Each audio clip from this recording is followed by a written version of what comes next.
Hello everyone, my name is Andre and welcome to the PDHPE Pulse podcast. Today, got a great guest with us and one of our wonderful supporters of the PDHPE Teachers Association, Steve Felsher. Steve, how are you going today? Hey Andre, lovely to be here. Thank you for inviting me. And I'm thank great, you thanks.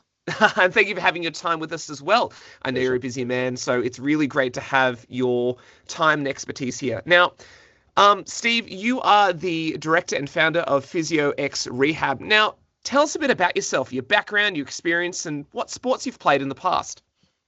So yeah, I come from obviously a very sporting background. So played a lot of soccer and rugby and cricket. Back in the day, there was no kind of sport all year round. So we were playing cricket and in the cricket season in the summer, and then we were playing football in the winter, and then we had change of season sports like athletics and swimming. Played a lot of tennis. So multi-sported a lot when I was young. And yeah, unfortunately, I had a bad knee injury in my final year of school. So I injured my ACL.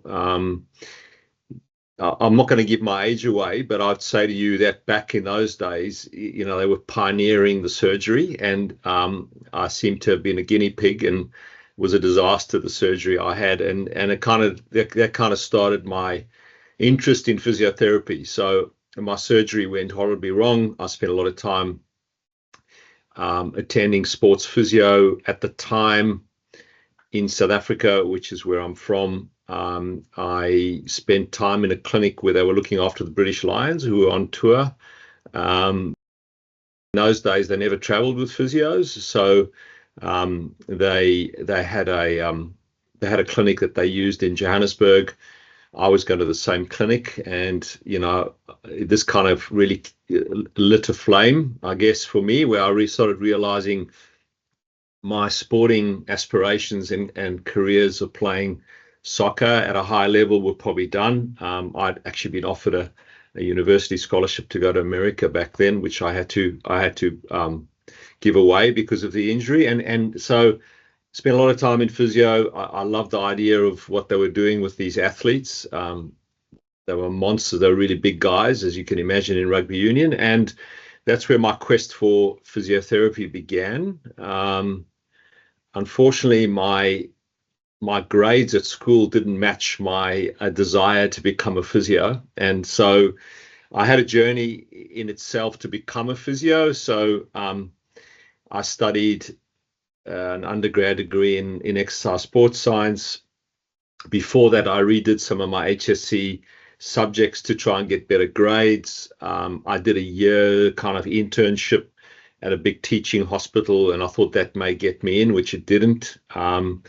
And eventually, my other degree, my first undergrad degree, I did well enough where I got the opportunity to do my undergraduate or my bachelor's in physiotherapy. So yeah, it was a long journey for me, but I wouldn't have it any other way. I think it taught me a lot of lessons along the way, and I was pretty passionate about becoming a physio, which at times I feel like when I see the students around us, there are a number of avenues to get into physio now. You don't, there's not just the undergrad degrees that they're offering. You can do masters and doctorates, which allow you an avenue via an undergrad in exercise and sports science. And I feel that a lot of those students get to the end of that 3-year undergrad degree and just pick physio because it's there. And I have a problem with that personally, because I think when I see that and I see those students coming through our clinic, I can tell they don't have the passion, and that kind of jolts me a little bit, because I think about my past and how hard I fought to become a physio, and how passionate I am about my career and what I do. But anyway, there's lots of those learning opportunities, and so that's kind of where my physiotherapy degree came from. Unfortunately, my sporting career at a high level came to an end. So, obviously I did compete and I did play, but, I've been through a lot because of that knee. I'm thankful it gave me my profession, but it's given me a lot of grief on the way. And, I've landed up having to have multiple surgeries and all sorts of things in the end. But I think the positive thing for me now is, the cycle of those events for me are, we do a lot of ACL rehab in clinic. We've got phenomenal technology. I've got brilliant staff. We don't leave a stone unturned. The surgery today is fantastic and really changed dramatically from what it was, obviously. So yeah, like that's kind of where that answer is to your first question. And thank you for sharing. Gosh, what a journey. I hear people's academic stories about their high school moving forward, and gosh, it's just, I'm celebrating for you. That's a fantastic story. And it just shows to everyone that there is a path. There is always a path. There is always a direction of how you can ultimately grab your goals and, attain success. So, for me to you, well done. That's an incredible story. Thank you. Based on that story, and you've decided to open your own clinic, PhysXrehab. And I think this is a bit of a special clinic because you open to student learning as well, not only university students, but school students. But before we get to that, what made you decide that you want to open a clinic? Oh, look, I think, graduating at an older age, a lot of the undergrad physios will graduate, at the age of 22, 23. And because of my journey, I graduated a bit later, and I felt like I needed to get on with things in life. In my first year out of uni, I worked at a teaching hospital and a private clinic. And then literally I opened my own practice back then. I ran my own practice very successfully in South Africa, and my business partner and I at the time, we were very fortunate to hold some big contracts in high-level sports. So we looked after the Natal Sharks, which is, they were a super rugby team. We looked after the local professional football team, which was, they're called Amazulu. We looked after Natal Dolphins, which was the state cricket team. And we were also very involved with the national football side. So I looked after the under-23s, which is the Olympic team for 2 Olympic campaigns. And, I was always driven in my own clinic and my passion to have my own business. Obviously, you go in blind. I mean, I was young. You think you know it all, as you do when you're young, and I learned a lot of hard lessons on the way. But then moving to Oz in the early 2000s, I was pretty focused on my own clinic. I mean, I was a bit older then, and I felt like working for someone was going to be a real challenge for me. So I opened my first clinic in North Sydney, and I had that for 15 years or so. And then we had a satellite clinic down here, which is now PhysXrehab, based at the football club. And about 4 or 5 years ago, slap bang in the middle of COVID, we opened and launched PhysXrehab. And there's been a huge metamorphosis in what we do here. And, it's a fantastic clinic, brilliant facility. I've got awesome staff, very lucky. But it's just a great place to be because, we're very education focused. We're very evidence focused. So, we try and stay real current with, the latest trends and what's happening in sports physio, sports science, strength and conditioning. So, that's, in terms of my business, that's the passion we have, and that's where we are with it. Yeah. Mm. And that sounds incredible. It's really wonderful to hear someone who is so passionate about their role and where they're going with it as well. And to hear that you're keeping up to date is always wonderful. And I think for a lot of, individuals like myself and a lot of, athletes and, young athletes, that's what we need, modern day practices with modern day techniques. So that sounds great. Thank you. You've worked with a couple of Olympians and elite teams, which is, Correct. most physio or every physio's and, coach's dream. Yeah. What are some of your defining highlights in your career working with Olympians and elite teams? Yeah, look, I think coming to the 2000 Olympics as one of the physios that worked with the South African Olympic team was definitely a highlight in my career. Obviously, you want to come to those events and be part of them. So, coming to the Olympics, I was assigned to the football team because I looked after the football team And because we at the Olympics we moved around, so we were the football tournament is the only tournament that was played, and he's played in different cities at an Olympics. So we were in Canberra, we were in Brisbane, we were in Sydney, we were in Melbourne. So we moved around a fair bit, which was phenomenal because, I remember arriving in Brisbane with our team and, getting off the aeroplane and at the airport, and, like the interest and the enthusiasm from everyone in Brisbane was massive, because for them that was their mini Olympics, right? So I don't think I lifted a finger the entire 4 days we were there. We had like 1 million people around us helping us and fetching things and carrying things and it was fantastic. And look, the Olympics was fantastic for us. We didn't get to the second stage, but we had a game in Brisbane against Brazil, and Brazil were favourites to win the tournament. And we went into that game, in the build up to that game, probably our most talented player had a back injury, and it was highly unlikely and improbable he was going to play. And I worked around the clock.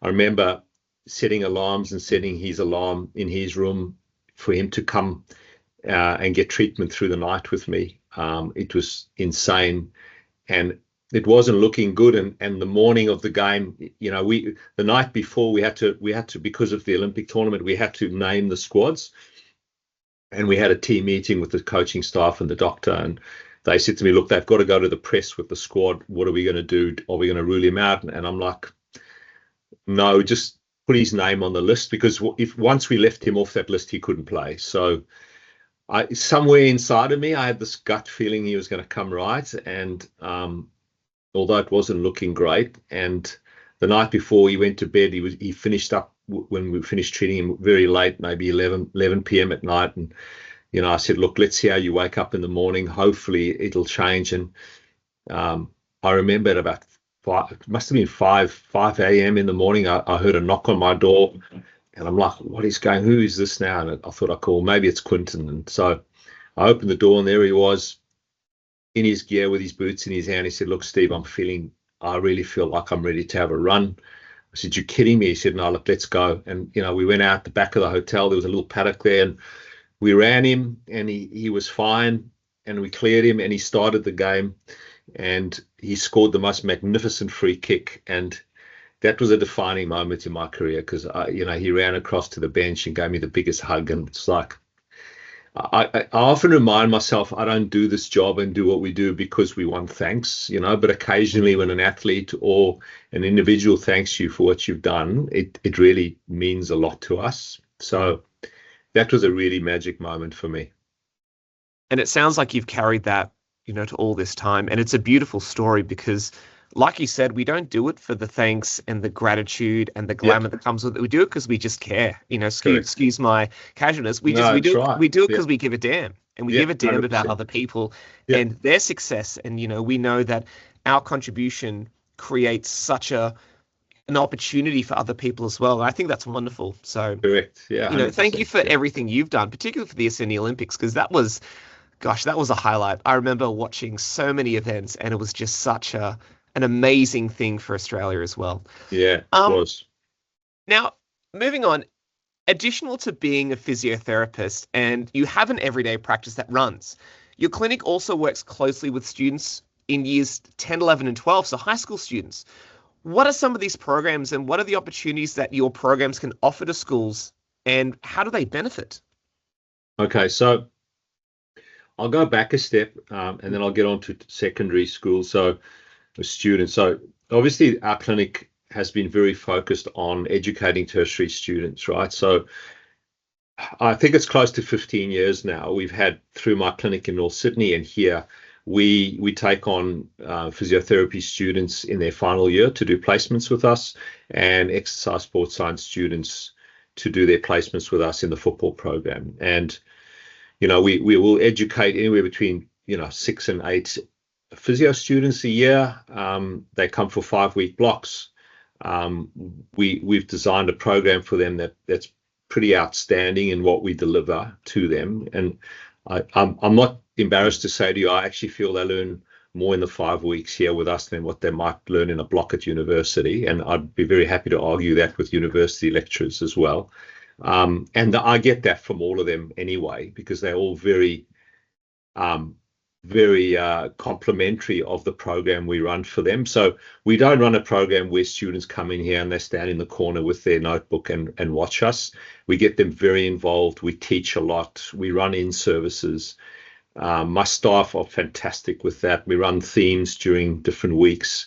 So my intention and idea is that when a university student comes here, they know very little when it comes to musculoskeletal and sport physio. When they leave us in their final year, I want them to be prepped and comfortable that they could actually join a clinic and work comfortably, which most of them do, and they do very well. Currently, I have a student here from Belgium, so I have an affiliation with the university in Brussels, and they send students every year to us for 8-week placements, which is fantastic. So we had one already doing the first block of this year for 8 weeks, and I've got another one with us now. And then we affiliated with ACU, Macquarie University, and UTS, and Western Sydney as well. And they send us students for 5-week blocks. So that was kind of the base of what we were doing. And then we realized and started thinking a little bit more outside of the box, and our everyday delivery and what we do aligns very much with the HMS syllabus, right? So when we had a look at it, we're like, oh, look, this stuff we deliver on a daily basis. This is our bread and butter. In discussion with a couple of PDHPE teachers, one in particular who was very supportive of us in the early stages, and discussing the concepts with him, he said to us, look, this is definitely something that he thinks could work very well. So we looked at the syllabuses initially, year 11 and 12, and we picked the eyes out of the syllabus. We started thinking a little bit more about the depth studies, because I know the depth studies are a challenge for teachers. And, the depth study is meant to be a deep dive into a topic that's associated with your syllabus. And we designed 2 year 11 and then 4 year 12 depth studies, all very syllabus focused, very practical. And our driver was, to give these students a real life opportunity and experience to bring their syllabus alive, and so bring it out of the classroom, make it actually feel like this is an HMS subject, that there are real people in the industry delivering this stuff on a daily basis. And that was our driver. And so we've done that very successfully. We've just launched a past year 10 program, which has just gone live. Again, Andre, I'm pretty driven to make sure our programs are uniquely brilliant in what they deliver, and we are continually reviewing our programs and adjusting and accommodating and taking on suggestions, because your cohort and the teachers that come through here are fantastic, and will always give us positive feedback and also give us some ideas. And so we are not teachers per se, and essentially we probably don't look at things like you, or we don't look at things like you guys do. We look at them differently as we're clinicians as such. And so my staff, when they joined me, said to me, look, we didn't join you as a teacher. And I'm like, well, we got to start teaching, because we teach university students. We can easily deliver this to secondary education students. And so they've done that brilliantly. However, we're not in the classroom, we're not on top of those different aspects that they are. And so they've been brilliant in helping us adapt, tweak, change, and make our programs better along the way, which we're continually doing. But yeah, look, and then we've got the year 10 program. The past program, we've just launched that.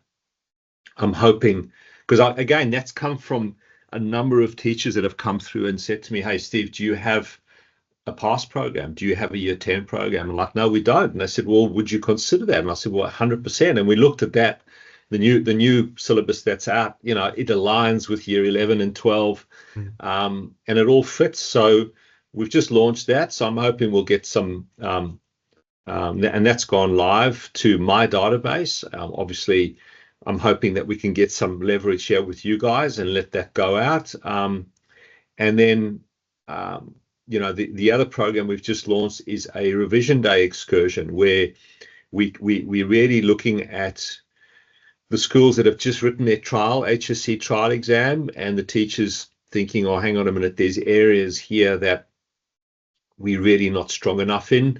And then we're giving teachers and schools a chance to actually choose different topics on the day. We'll deliver them both theoretically and practically, and then have a little quiz or exam at the end of each of those sections. We're working incredibly hard at, even though there hasn't been an HMS exam yet, again, talking to one PDHPE teacher in particular who's helping us in this space. We're designing and looking at exam questions that we can field on the day of our excursions, but also our revision day will be very focused on multiple choice questions and short answer questions, talking to the students about scaffolds and how they should answer questions and what they should look for. Bearing in mind, Andre, and we say this to the students when they're here with us, all the examples that they're living with us, they can use those in answering exam questions, and that's what will get them extra marks, get them to that band 5 and band 6, allow them to actually elaborate a little bit more on biomechanics or, lactate testing or whatever it may be. So yeah, look, that's kind of where our programs are and where they've come from. Like I said to you, I'm very focused in making sure our programs are current. They again, evidence-based, that we're doing our best to deliver at a very high level, and we're keeping everyone happy, and including the students and the teachers. I think what you're doing is something I'm quite, and I'll use the phrase jealous of, I wish I had when I was doing my PDHPE back when I was studying, because nothing is more valuable to students than hands-on, the feeling and the delivery of it, because we read about all this stuff. We read about the function of the human body. We read about testing, but we don't actually physically experience it, nor do we see it in real life and practicality. And I think that is, we can all agree that is a limitation of some school-based learning, is that the facilities that schools offer, and it's to no one's fault, it's just the way it is. The facilities and the resources aren't there for every little thing. But I think what you've done beautifully, if you found a spot where you've gone, hey, we can really help. And again, it goes back to your vision and ideology of just wanting to help. And I think that's a wonderful thing, because absolutely. I didn't, my background is exercise and health science, which I followed into PDHPE education. So the only opportunity I had for that hands-on testing was when I finished school, which was a real, detriment to my learning. And I've got a similar story to you, where I started my university journey a bit later than most people, but I really felt I wish during high school I would have had that hands-on. This is what testing, this is what being a physio actually looks like, and this is the things that you're going to be dealing with. Because you've probably seen in your clinic, the only people that have experienced that are patients, not necessarily students. So this is an incredible program. Now, from your experience, what do students gain from this hands-on exposure to everything that you're offering in the biomechanics and the performance testing? What are they gaining from this? Well, I think it's you've kind of highlighted. I think we're giving them the opportunity to actually experience, what it is to test, what the technology is, what it feels like to do a fitness test on field that is an aerobic, the aerobic based energy system, or an anaerobic alactic or lactic, what a lactate test is, what happens. So we do a real live lactate test on site with the students if they do that particular depth study. Obviously we can't do, more than 1 or 2 students, but we track that test. We do the blood markers. We show the students how what that lactate threshold looks like. So it becomes, we bring that to life for them. For me, it's like the energy systems is an interesting one, because, and it's interesting that that's not in year 12, because it's the basis of so much of what we do in clinic. Like, so my staff, although they're all sports physios, they've got a very strong sports science and strength and conditioning background. And this is kind of where the profession has gone, because to be a good sports physio, you've got to have those bases now. So I took it upon myself a few years ago. I wanted to do a postgrad master's. And when I looked at all the masters that were being offered, I'm like, I don't want to do a sports physio master's because I feel like I've got enough in my toolbox there. So I took myself outside of that box and I went and did a master's in sports science with a football performance specialization. And I did that at Victoria University. And, you know, I'm incredibly proud that I did that at a stage in my life where I was running a really busy business, running a big program. But I chose to do that because I felt like I needed those tools in my toolbox. I needed to understand GPS. I needed to understand the energy systems and how to prescribe conditioning. I needed to understand, like the differences between internal and external loads, et cetera, which, and if I was going to head a program, I felt like from a sports physio point of view, I was okay, but I needed other stuff. So I went and did that. But I think the big thing for me is, the energy systems play such a big role. And so we take the students out on field, we run them through all the different systems. So if you're doing a 30-15 test, which is Martin Boucher's test, which actually gives you your VO2 max, believe it or not, and it's the only field test that allows for those numbers to actually come close enough for us to say, look, that's almost as good as doing a full-on VO2 max on a bike, which costs a lot of money, and the equipment costs thousands of dollars. You can do the 30-15 test on field, get your VO2 max. You've experienced that. You know what that feels like. You get a question in your exam. You should be smashing it. Like, you should be doing really. So we're giving the students that opportunity to feel it, live it, experience it. We ask them questions afterwards. So, we got worksheets here that we get them to write out questions, work out their VO2 max. So hopefully they leave us with a better knowledge base and a really strong memory of how they can apply things. And so, okay, if you get asked the question in your exam about one of the energy systems, or what lactate means and why it's important for an aerobic athlete or an endurance athlete, and you can then answer that question knowing, okay, well, I did the lactate test, or someone in my class did it, this is what it looked like, etc.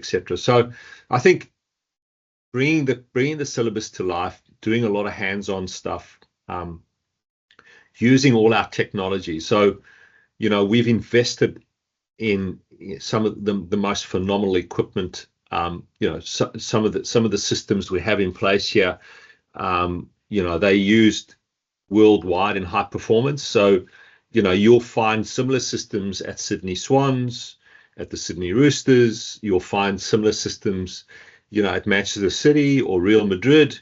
So the systems we have are high-end systems, and it gives the students the opportunity to actually do a counter movement jump test on a force plate, and then feel what that feels like, look at those numbers, work out why it's important for biomechanics or for strength or for power or whatever it may be. So I think giving them those opportunities practically is huge. And like you said earlier, I don't know how many students,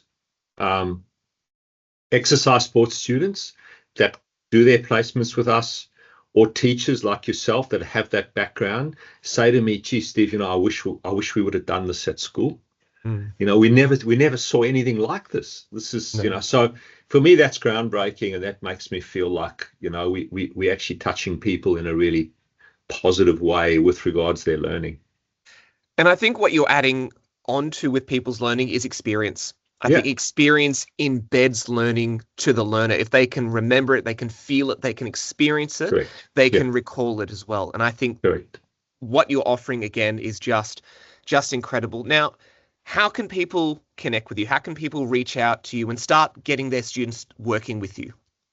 So from the schools, obviously going to our website, we have a school page, school excursion page. You can input what your interests are. We'll then come back to you and give you all the information you require. My mobile number is on our website if anyone needs to talk to me, because obviously, schools and teachers, like, I'm a bit old school like that. I mean, I feel like having a conversation with someone is so much more inviting and professional, and I could say much more on a telephone call than I can say in an email, and explain what our programs are and how they run and what times they are, and so and all the different programs we have. It's easier to talk about them. So my mobile number, I'm happy to take calls. Obviously, if I'm busy clinically in practice, I always will call teachers back. Sending me an email via the website and inputting your data as to what you're wanting to or what your interests are, and how you would see that playing out for your school is another way. Those are the two big ones for me. I think, like I said, talking to teachers is fantastic, and I think some of the schools, I understand. Look, a lot of the schools, there's issues with buses and transport, and even more so now, which is a big concern to us as a business because of what's going on and the price of diesel and the cost of the buses.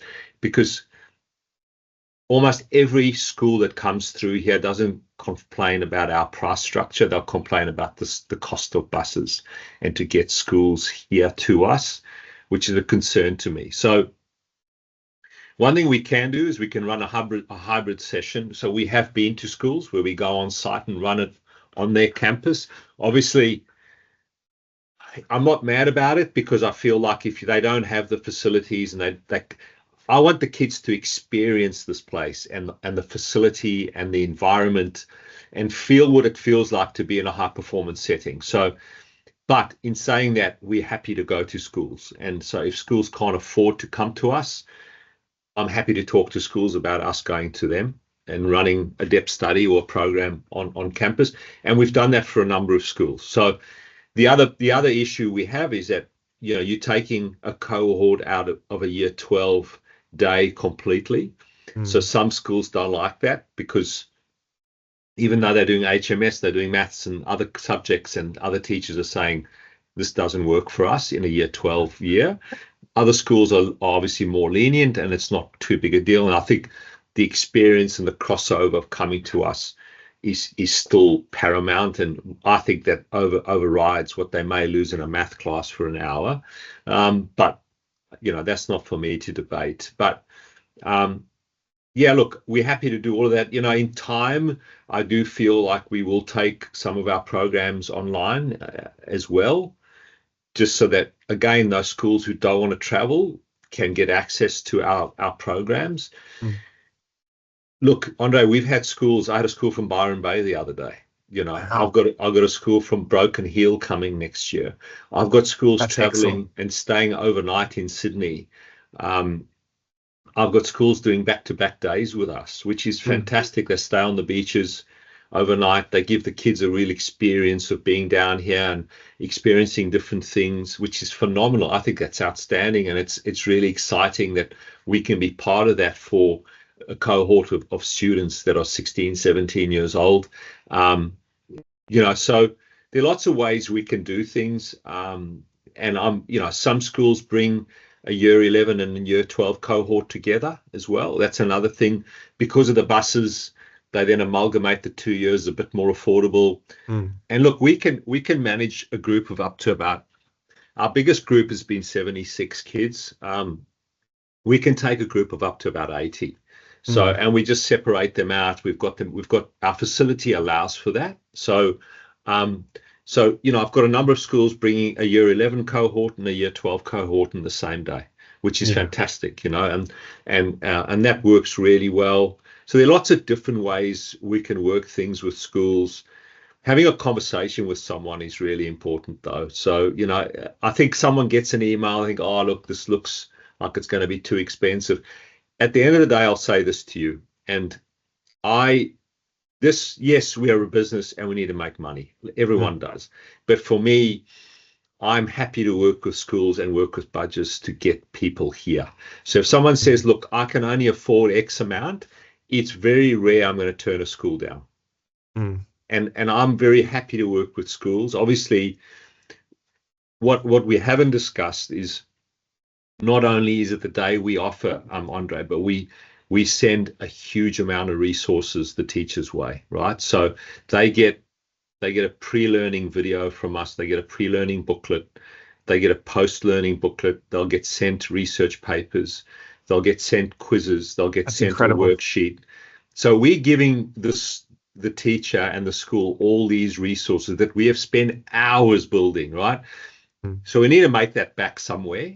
Yes. So, but it's not just the excursion, it's the whole package. So we are doing so much, I believe, in helping those teachers, saving them some time, which we know is unique for you guys. And I understand, especially with the new syllabus, like almost every single teacher that comes through here will say the same thing to me, is that they don't know how they're going to do this. They're not sure where the time they're going to fit things in. There's just not enough time to do things. And a lot of them have said to me, look, the stuff you've sent us has been a godsend, because it's just given us so much more to work with. And I've said this earlier in our chat, it's all syllabus based. So this is, we're taking stuff out of the classroom, putting it in an excursion and sending it back to you to say, here, you just got to teach this and you're ticking all these boxes. So, and I think that's been a big driver for us to make sure we're doing that. So it's not fluffy. We're not bringing teachers and schools here to fluff around. Yes, it's a lot of fun. Yes, it's very practical. But yes, it is very syllabus based. And I think what I'm going to draw on what you've said is that the fact that there's resources there pre-excursion and post-excursion. The teachers are going to go and learn something as well. There's real life application.